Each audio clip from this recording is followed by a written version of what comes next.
Engaging celebrity interviews. Exciting updates from Christian filmmakers. Movie reviews so you can choose your movies wisely. And so much more here on Faith on Film with Isaac Hernandez and Holly McClure.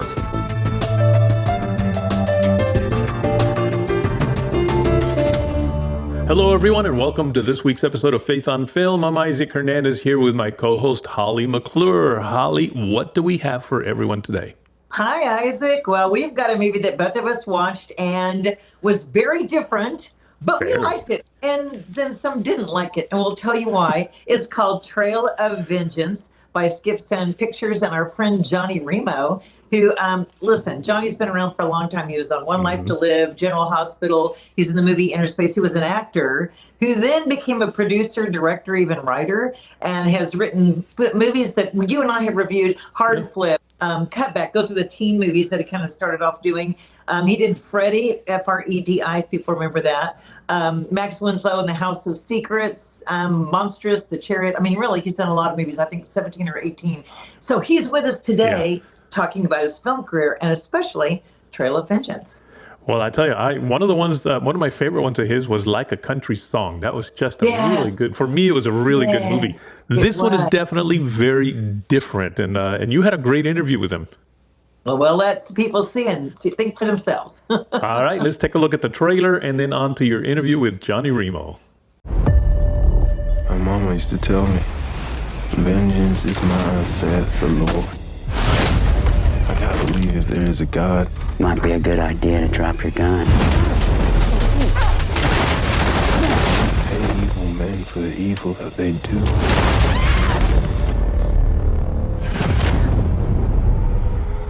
I hope you're right. I need you to find the rest of those woods. Nothing but a murdering bastard. You know where they are. William Kirkwood was my husband. I know Caleb used to work with the Pinkertons. They're killers. No good will come from your pursuit. And I'm gonna die trying. Mr. tried to blackmail me and you let his wife live. She was with child. I don't care if she's the virgin mother herself! Go back there and kill her! Wish I knew why bad things happen to good people. And good things happen to bad people. Did you learn to shoot like that? My daddy taught me. Suppose you aim to kill me here? Question is, am I gonna have to torture you to get what I want? Good shot if nothing else. Why did he kill my husband? The colonel had Quantrell massacre men, women, children. The woods knew about it. He had them killed so he could cover up all the blood he spilled. We got a problem. He's a wood. I thought you killed all the woods. We didn't know about it. You ready? Oh, I've been waiting for this day. Let's get this done with. I need to see this through. Figured you might. I'm gonna do something I should have done a long time ago. Well, I don't imagine that was to kill me. Where is she? I don't know.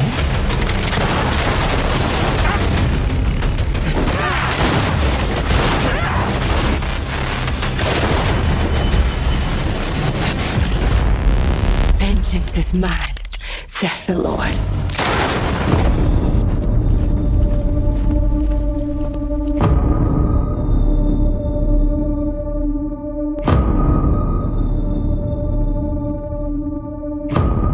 Well, with me today is the producer, writer, director himself, Johnny Remo. Johnny, welcome to Faith on Film. Thank you, Holly. It is a pleasure to be here. You know, we have, I've reviewed your movies for years. I mean, really for years, and have followed you in your career. But I'm excited to see lately you've been taking on bigger projects and really different projects for Skipstone Pictures, haven't you?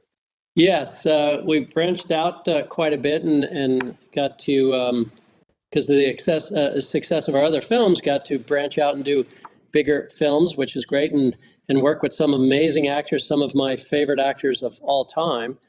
And just very blessed. It's been great. Very thankful. And as I said, just feel very blessed. Like in my introduction, I remember F.R.E.D.I and Saved by Grace and Hard Flip, Cutback. I mean, there've been great movies and fun faith-based movies, as we kind of call them. But I love this Trail of Vengeance is your latest one.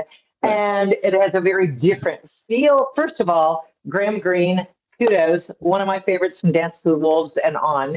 Oh my gosh, you've got one of the greats, and you have a great cast as well.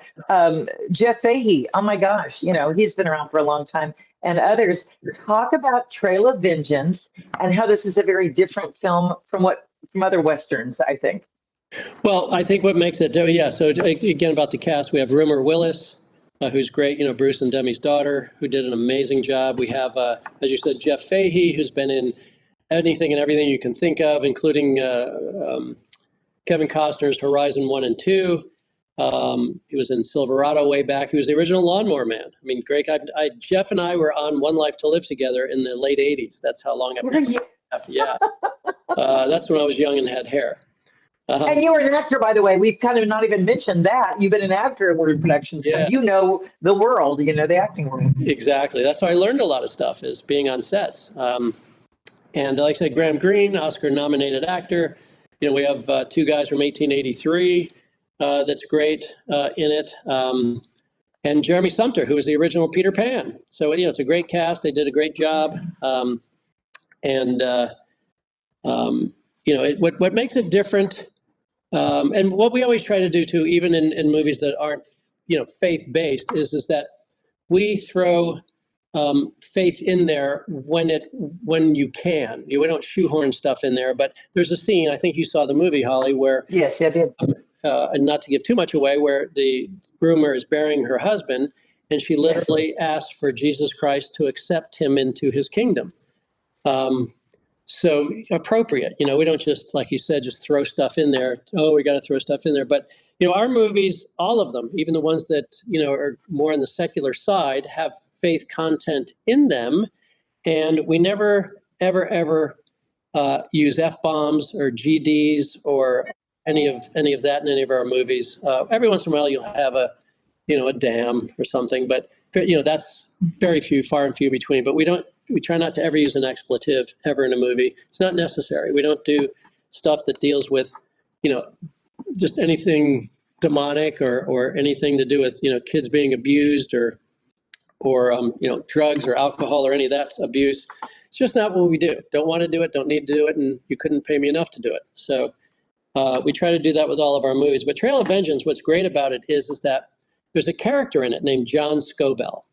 Yes. John Scobell, yes. And so John Scobell, if you ask the average person who he is, nobody knows who he is. So John Scobell was a slave, and he was educated and then freed by his owner. I hate that word, owner. But he was freed, and Alan Pinkerton from the Pinkerton Agency hired him to go back. And so he became the first Black Secret Service agent. So he was really the first Black James Bond, if you will. And they sent him back into the South with a woman and another guy, so 3 spies, to infiltrate the South during the Civil War. And all 3 got caught. And the woman, they gave a year in jail. The other guy, they hung. And John Scobell, they let go because they didn't think a slave was smart enough to be a spy. So everything you see in the movie, the story of Trail of Vengeance is not a true story, but everything he talks about in the past, everything that when she asks him questions about his life, everything he discusses, everything is factual. Every single thing. He had 2 kids. One died at a year old. The story I just told you just then, just everything about it, it was true. It's the first, I'm sorry, go ahead. And it's the first time you're ever seeing this character in a movie, ever. Mm-hmm. And I love that. And I love how you took what happened to Rumer, which that's not her. I'm speaking Rumer Willis, so you all know who I'm talking about. That's not her character's name. When she is over her husband, and her husband is murdered by these guys, but there's a secret that gets revealed that slowly that she's learning throughout, which connects her with that character. So I also love that you're not just giving everything away. It's little by little, and she's going through the human emotions of wanting to find who killed her husband and get back at him, and rightly so. Again, this is a Western 1875 time period. So, there's not a sheriff in every town. There's not someone you can call.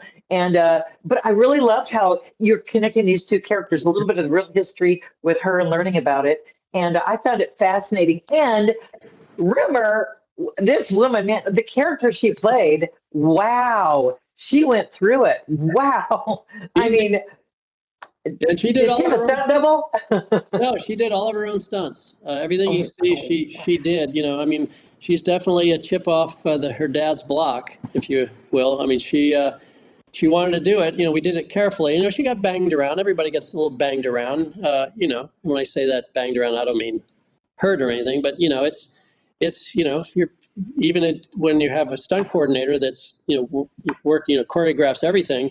It still takes a lot out of you. It's a lot no, of it does. the you're still on edge. You still have this energy, and by the end of the day, you're burnt out. But yeah, she did an amazing job at it, and yeah, we're very, very, very happy with She it. plays Catherine, and she gets hit, she gets punched, she's riding a horse. I mean, folks, it's a real. I mean, it was like, wow. I was impressed with. You didn't soft pedal the violence back then and You what was happening. really can't. That's the thing. No, You can't. If you look at 1883, it was violent. That's how it was yes, in those days. And it's when you were talking about family. I mean, family was everything. You hurt somebody's family, and they're going to fight you to the death. That's just what it is. And yeah, just to clarify, she got punched and everything. It's all fake, but it's yeah, hand-to-hand combat. So, like you said, it's very physical what she went through. We have a great stunt coordinator that I've known for 30 some years. But yeah, it's you don't. I mean, it's very real. I mean, it's with the sound effects and everything else that we put in and whatnot. But yeah, it's you're exhausted by the end of the day. and the reason I'm mentioning it is because this is not a kid film. This is not it's this warm and fuzzy family, friendly. Bring your 5 and 6 or 7-year-old. It really isn't because of that. It's a story that I love because it's realistic, and I think mature audiences will love. I don't even think it's rated, is it? It's actually not. We didn't get it rated, but the people that we spoke to and distributors and everything else said it would probably be a PG-13. I would say. Yeah, the MPAA is okay with violence if it is period violence or if it's warranted violence. So if it was a current movie and you just had a guy that was a serial killer going around slicing people up and eating them, that's different than something that was, is historical. So it's historical, so they're a lot more lenient on the historical aspect of what violence was in those days. But as I said, there's no F-bombs or GDs or anything in it that, and they allow you one F-bomb before it becomes a R-rated. By the second F-bomb, then it becomes an R-rated movie. But so the MPA, according to the distributor, said it would have been a PG-13. So, I mean, there are some people, kids that were 11 and 12 that watched it because they were, they've watched a million other Westerns and and stuff and understand it. So it depends on what your kids watched. But I probably wouldn't show It's a PG-13 preteen crowd. I mean, that's kind of what I would say it goes. Exactly. Now, I was impressed. You shot it in 17 days 15. in 98. Oh, 15 in 98-degree heat. I read in Northwest Arkansas. I mean, this was summertime when you shot it. I was impressed. I told you, with the scenery, with a Western town. I'm like, where did you find this town? Because it wasn't just a cheesy little faux front. It didn't look that way. It was a real town, and the scenery was beautiful. I was impressed to find out how you did that. Yeah, so it was actually in the upper 90s temperature-wise, and the humidity was 92%. And it was tough. I mean, you would drink 5 gallons of water and not even go to the bathroom. I mean, it was just wicked tough. But the town you're talking about is Van Buren, and that is about an hour south of Bentonville, if you know the Bentonville area, Northwest Arkansas. And we brought in 35 dump loads of sand and covered the streets completely, even up the curbs. And then I had my visual effects guy, after we shot the whole thing, go in, because there were stop signs every street, and there were street lights at the end of town and whatnot. And there were signs that were modern day signs, like, balloons. There was a balloon store and 5 other things that, he created, like apothecary and like saddlery signs, and placed them over it and replaced the sky replacement and everything else. And, so it was, it's the magic of Hollywood, but it was it's a real town. So those stores that are there, the actual storefronts, they're not storefront, they're real stores, are from that era. They just have the signs that they have on them, or they put sidewalks. There weren't sidewalks in those days, and we had to put background players in front of like fire hydrants and stuff when we were shooting, and because people would walk in front of them, so it's harder to cut out a fire hydrant if somebody's passing in front of it. Sure. Horses and wagons and everything. So certain things we had to strategically place background players in front of to hide. So if you saw a picture before and after, it's night and day. Okay, did the locals, were they excited to be part of it? Did you get to have a lot of local help? Yes, they were super excited. We had over 100, they were reenactors. So they came with the wagons and their own horses and saddles and period guns and period clothing. And, we couldn't have done it without them. I mean, the background players, and they're all listed in the movie, which is something that most, filmmakers don't ever do, is list your background players. You don't, but they went so far above and beyond that every single name is listed, in the credits, in the end credits. And if it wasn't for them, there'd be no scene. So, I learned that a long time ago from a very good friend of mine, Mario Van Peebles, very well-known actor, director. We were doing a movie called New Jack City, which I was a small part in. And before we started shooting, he went up to all the background players and he said, "I just want to let all you people know that you're not extras. You're players, you're actors. And if it wasn't for you, there'd be no scene. So you are just as important as the main cast is, and don't think any different." Never forgot that, and did the same thing with them. And it's true. It's, there is no scene without them. I mean, they are just as sometimes more important. You can get an actor. You can't always get 100 people to be in the background, bringing their horses, wagons, and clothing. So I never forgot that when I saw that he did that, and I do it on every set that I go to. Oh, wow. See, and they appreciate that. And that's a mark of a great filmmaker, I think, and he appreciated. Another mark of the beauty of your film is a man that I dearly love. We've interviewed him a few times, and he's actually a friend I've known for years, Isaac Alongi, your DP. He did an amazing job. Yeah, well, Isaac also did Max. He also did he do the series Saved by Grace? No, he didn't. I've known Isaac probably 8 or 9 years. Yeah, and he's just a natural at it. He has that. He's just extremely talented. I mean, he just is. It's innately in him, and he's very passionate. He pushes and pushes and pushes. He doesn't ever complain. Never seems to get tired. We go home after shooting a 12-hour day, and we sit for 2 or 3 hours and watch all the dailies and stuff. And he's just as excited at 15 hours later as he was when we started shooting in the morning. I can't say enough about him, of how talented he is, and not just talented, but like you said, just easy to work with and passionate. And it's hard to find that. It's people always want talk about the money, but he's all about the project. All about the project. And he's an artist. I mean, the shots and the colors and the way that that's what I appreciated, the color of the film, the look of it, it flowed all the way through. I mean, a lot of people may not pay attention to that, but if you would start looking at that helps make the movie. It creates the whole essence and feel. The locations and all of that, the sound design, the color, all, these are things, that are important to me as a director, and I speak to each person. Isaac and I are on the same page of now, after working together so much, of knowing what looks that I like, and that, and be open to the things that he wants to do, and we just collaborate great together. And, when you see the sound, when you add the sound and the color and the music, the guy that did the score is phenomenal. I mean, the score in this is great. And that all, tells the story. Without that, that's part of the storytelling. So it's very, very important, layers to have to, like you said, it's, the visuals are just as much the story as the story is. So for people who may not catch it in the theaters, because I don't know if it's, in a lot of theaters in some cities, what are your plans for it? Is it going to stream? Are we going to be able to see it? Do you have plans at this point of what you're going to do with it? Yeah, so we are still in some theaters. We had great runs. Actually, we were in 4 Malco theaters in Northwest Arkansas, and that was Tuesday night. And believe it or not, combined theaters, we outsold Mission Impossible.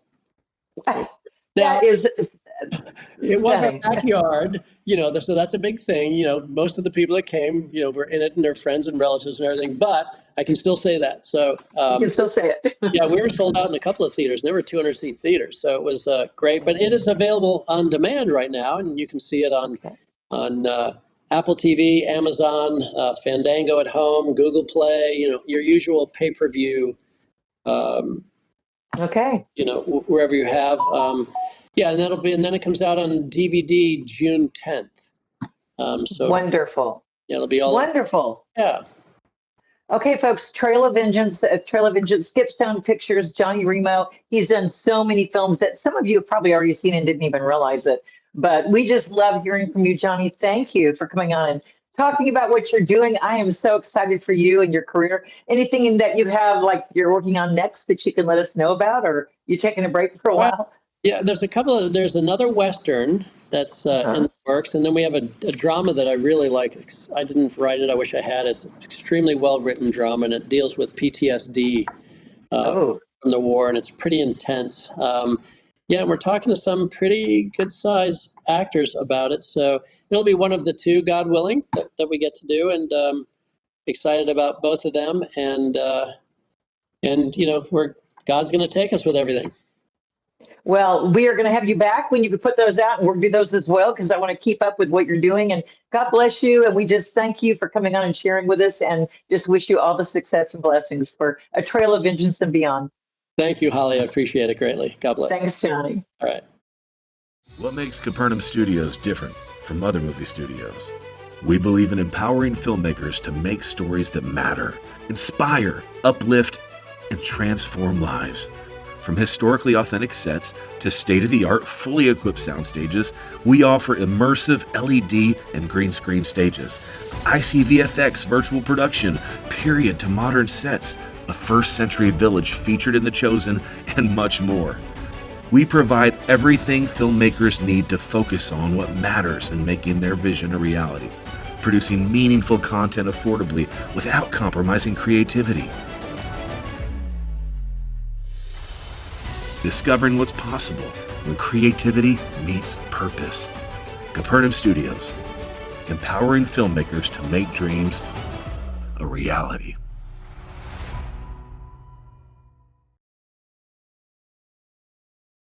A very different Western, isn't it? I mean, It we sure never see was. Westerns by Christian, producers and directors. We don't see that many. Good movie though. Rumer Willis. Wow. I know. Didn't she do a great performance? And she looks so much like her mom, actually. She does, and she sounds like her. She sounds Yes. like Demi. You hear Demi coming out when she said a few lines. It's like what. Demi Moore, for those of you who don't know it, she is Bruce Willis and Demi Moore's daughter. But she is really the lead in this film, which is, again, unusual, too, to have a female lead. She was a strong lead in it. The story is very compelling. Starts off with a married couple, and then, a catastrophe happens. These men come in and invade their home life and kill her husband. And she is on the trail of vengeance to seek revenge and also capture the guys who did it. So it's very interesting, the storyline. And again, it's also, Isaac, I thought was very interesting about a true character, John Scobell, who, he referred to as the first Pinkerton, the first black man who was a Pinkerton agent. And I thought that was interesting that, they brought the real true story in, but also with a Western. But I don't know. I liked it. Now, again, I like where he said about language, because there wasn't any, but there is violence, folks. So that's why I brought out, it's not really for kids. It's not a kid movie. It's not that kid friendly, but come on, you've seen Westerns, you've seen other things on TV, Yes. You've seen movies where you've seen characters hit and slug it out and shoot and all that. So you've seen it, but I'm just letting you know it's in there, but that made it more realistic, didn't it? Yes, he did. But, my wife saw it with me, and she had an interesting comment on it. The first thing she said was, wow, this is a really good movie. And then she followed it by, I don't like this movie, which kind of threw me. It's like, but you just said it was a very interesting movie. What she didn't like was just how much violence there was in the movie, and especially that female character in the very beginning just getting smacked around, and it wasn't her type of movie. Okay, so I'm not saying it's not a good movie. It's a great movie, but it's just not her type. So it's not for kiddies. and it's apparently not for some women. And I say some because I know you loved it, didn't you? Well, I mean, I did, and it's hard watching a character go through that. But again, there was a redemptive element in it too. She's praying over her husband's grave. She talks about faith with John Scobell. Yeah. So we don't want to leave it out that it's a Western. The bad guys are bad. Okay. They're really bad guys. So you believe that they're bad, which I like, because you're convinced they're going to do anything. Yep. They're not safe, bad guys. They're not safe. They really are dangerous. And but I liked that there's also the faith element in there, right. And it's not overdone, like Johnny said. It's not overly done. It's just delicately done. He's not making Christian movies, folks. Okay, right? He's making good films, good movies. He happens to be a Christian. There is a faith-based audience that love his films, but this isn't like for the Christian. This isn't a Kendrick's Brothers movie. Correct. Where However, we want to say that, but maybe someone will see it that would never watch a Christian film, but would watch this. That's the important part right there. They would watch this and go, wow, there's a faith element in this really cool story. So, yeah, I think it like, Bass Reeves, like Taylor Sheridan's Bass Reeves, how it had the black sheriff and he goes throughout this. It's much like that. It kind of reminds me of where there's still violence and things that happen, but there's the good, and there's a good person. And, I'm all for making movies for the choir, movies for Christians, good, nice Christian movies. But the reality is a lot of folks out there, even Christians, by the way, are not really into that type of movie because they're just too sanitized for them, I guess. And they want to see something more real. But let's forget them. Let's talk about the non-Christians who definitely, for the most part, are not going to go watch a Christian movie. But they'll watch this. And within this, there is that element of faith that at least shows them the a redemptive value to the movie. So I think it's important to make films for them, and I'm glad there is a Johnny Remo out there making these type of films. I am too, and he has Rumer Willis, and Rumer Willis will attract the other side, the other people that know who she is and are fans of hers that would maybe never watch a faith-based movie or a movie that has faith in it, but they'll watch this and go, wow. Of course. So honestly, I love that. Much like Brandon Lake, the musician artist Brandon Lake, and the artist is out there with Jelly Roll, and they're out there. People are like, oh, they're on these talk shows singing songs. But you know what? They're reaching an audience no one would ever reach in the faith community. So we have to take a stand for these kind of films. And kudos to Johnny Remo and The Trail of Vengeance, which is in theaters now, but it also, if you're watching this later, it will definitely be streaming. You can stream it now, he said. So you can go stream it right now and watch it. Well, that's it for today's show, Holly. Thank you so much for another wonderful interview. Yeah, we had a great show, didn't we, Isaac? Absolutely. Folks, don't forget to check. We're here to remind you guys to choose your movies wisely. That's why we explain all these things. That's what this is all about. Hey, everybody, check out our website, faithonfilmtv.com. That's faithonfilmtv.com. All right, that's it for today. Bye-bye now. Write to us at faithonfilmtv@gmail.com. That's faithonfilmtv@gmail.com. Follow us on Facebook, Instagram, and Twitter at Faith on Film TV. Also, go to our YouTube channel, Faith on Film TV, and hit the subscribe button and the bell for notifications on our latest Faith on Film shows.